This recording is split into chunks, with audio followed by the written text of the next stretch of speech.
we should look at Trump's response to Rob Reiner. This shit is gnarly. Now, what's crazy about this, guys, is at this point, I feel like Trump is just rage baiting. Trump has lost the headlines. Like he's lost control of his media machine. You know, he used to be the guy who was tweeting and was like leading the way. And whatever he'd do, the whole crowd would get behind him. Right? That was his thing. He was the guy that was like the thought leader, if you will, of the brain dead MAGA party. But now I feel like he's chasing, where he has lost a bunch of MAGA. He's lost a bunch of influencers to where they don't necessarily hate him and they're not necessarily coming out against him, but they're no longer revering him. They are sort of building their own networks outside of him.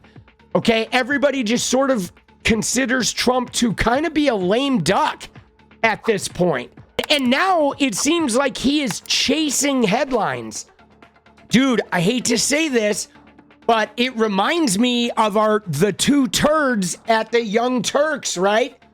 Right? Doesn't it? Doesn't it remind you of Anna and Cenk, where they have sort of lost their base? They lost their crowd. And so now they're just sort of picking outrageous fights wherever they can to generate some type of notoriety. You know, like their frantic loser energy is a great way of putting it.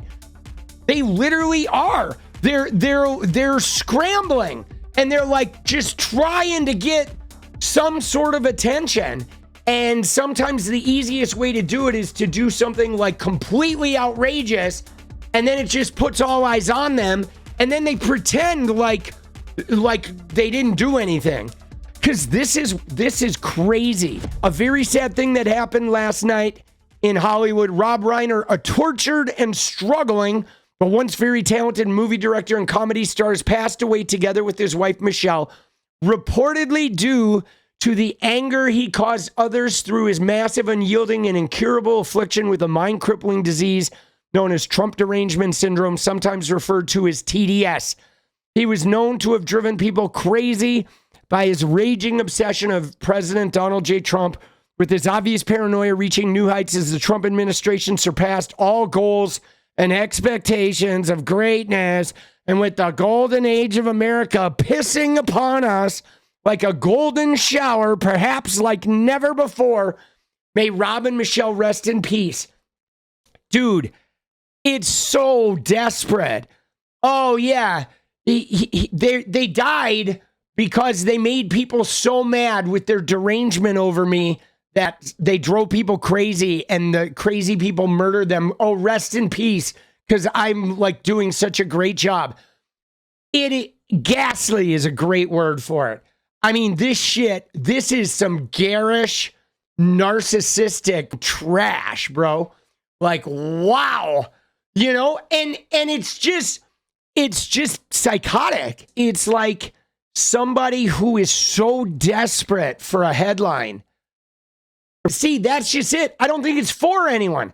I think it's literally him like wanting to be in the headlines, and he doesn't know he has no other way of getting in the headlines now, because there's nobody who's cheering for this. Even his own people are reacting poorly to this. Look at this guy, Christ follower, husband, right? Custom clothing maker. Dude, look at this guy. This makes it so hard to defend him, right? Even his own people, even his own followers. Dude, these are MAGA people. I'm telling you, man, he's collapsing, boss. He's lost a little bit of his touch. He used to be able to sort of come in and he would do it with like a little bit of humor or a little bit of sort of plausible deniability of like, oh, you misread that. You're taking me wrong. Like he had a sharpness that he no longer has. And I don't know if it's the dementia or if it's the meds for the Alzheimer's or if it's just the fact that he's slipping and he's lost that thing. But I feel like he's lost some of his ability to be offensive because he's always been offensive. But even with being offensive, if you know your audience and you're offensive and your audience is there to cheer for you, you know how to be offensive so your audience cheers. But I feel like Donald Trump right now, it doesn't really know who his audience is anymore. That's just it. Like, he pissed off enough of his base and enough of the influencers and enough of the independents and enough of the evangelicals. He's pissed off enough of every little group, and especially the Epstein people, that now he just doesn't know who he's performing for anymore. He doesn't. He's just saying shit, and then there's a huge reaction. And then he's like, fuck. And then he says some more shit and a huge reaction. Like, it's pretty awesome to watch. Guys, even Polyhand, bro, even our favorite new little LGBTQ Gomer Pyle, even the Hollyhand said it was a stupid post, right? I mean, that's crazy. When you've lost the Hollyhand, bro, I don't know what to tell you. I used to work with a guy that he was the worst waiter I had ever seen. In like, you can't imagine how bad this guy was, okay? He was so bad. He was slow. He would forget shit. So I worked in this gay-owned breakfast restaurant. This gay couple owned it, had a strong LGBTQ clientele. And a lot of these guys were like really froofy, wealthy gay businessmen. They used to come in there and have breakfast. The food was amazing. It was packed. This was when I got here in like 2000, okay? And it was an amazing fucking job, okay? It really was. It was a great restaurant. The tips were great. And the customers were awesome. Everybody just loved being there. You know, it was like a place where, you know, people would go and they would get coffee and they would wait for an hour just to get a table. You know, and they'd be hanging out with coffee, and it was like really, I don't know, the vibes were like top tier. Okay? They were.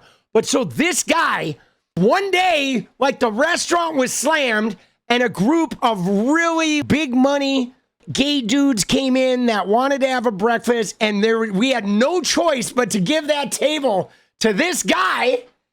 And the owners were like, oh, fuck. Like, what's gonna happen here, right? They're like, oh my God. And like, dude, this guy, he fucked that table up so bad that like the guys at the table were laughing. Like, he spilled something on one of the guy's suit. He fucking fucked up all their orders. Another guy, they had this food that came out on these really hot plates for these baked omelets, and he like bumped into one of the guy's neck with the fucking omelet plate. So the guy's like, whoa! You just heard this guy screaming in the fucking restaurant, dude. He burned this guy's neck, bro, with a plate. And we were like, everybody in the restaurant was like, oh my God, like, what is going on, dude? Like, we had to just remove the table from him and just be like, just go away, dude. All of us will like take care of these guys. We're bringing out like an ice pack for the guy's neck. I mean, dude, it was like the biggest fucking disaster I've ever seen in my life. And that is what MAGA feels like right now. That is literally what all of MAGA, everybody connected to Trump are literally that experience right now. Dude, it is just a disaster show. Dude, they haven't passed anything in Congress. Trump is just writing these executive orders and everybody's flailing. They're fucking fighting. They're falling apart. They're attacking each other. They are just chipping away, spreading nothing but misinformation. Like, oh my God, dude. But yeah, dude, the internet was pretty savage on Trump. He doesn't really have the charisma and the endless fealty from his base. People aren't reacting to him the way they used to. Because I think now he has proven himself as weak. I think he's having some dome issues, guys. I think he's got crispy dome. Okay? I think homie has some crispy dome going on. Dude, he does. It's like, you know, you have, I don't know, 5, 10, 12 strokes, and right, and then pretty soon you wake up and you just got crispy dome, dude. Dude, like, watch this clip of the White House, boss. This is the craziest thing. They're like doing this ceremony, they're doing these medals in the White House, and Trump is just standing there like he doesn't know what to do with himself. Everybody's just ignoring him. Look at this clip, dude. Look at this. This clip is so funny. He's just busking in his own fucking office.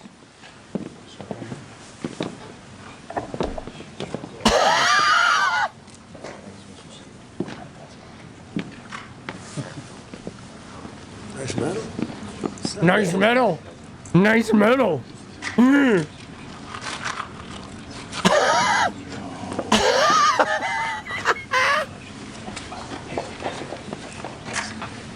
Nice medal. Mm. Mm. Dude, look at Laura Loomer, though. Look at Laura Loomer, right? She went all in. Rob Reiner was a loser. Naturally, his son was also a loser, and he got addicted to drugs and allegedly murdered his parents. Looks like Rob should have spent more time parenting and less time spreading Russia conspiracy hoaxes about the president. I stand with President Trump. But you know what's funny about this, though? Talk about the biggest burn here. Loomer goes all in on that, but she used a fake screenshot. Dude, this tweet is not real. It's not even real, dude. She got community noted because in the end, she uses a tweet that's not even real, bro. Dude, it's like you can't even script how fucking pathetic and unbelievably incapable these people are. I mean, they are such Keystone cops. Like, you've seen the meme where it has the creature trying to put the square thing into the triangle hole. And like, that is like them all the time, dude. That is literally their entire existence, is them trying to squeeze a square piece into a round hole, dude. It's like, oh my God, what are they going to do next, dude? Fucking A, bro. Like, dude, Rob Reiner did not send that tweet. It's like, come on, man.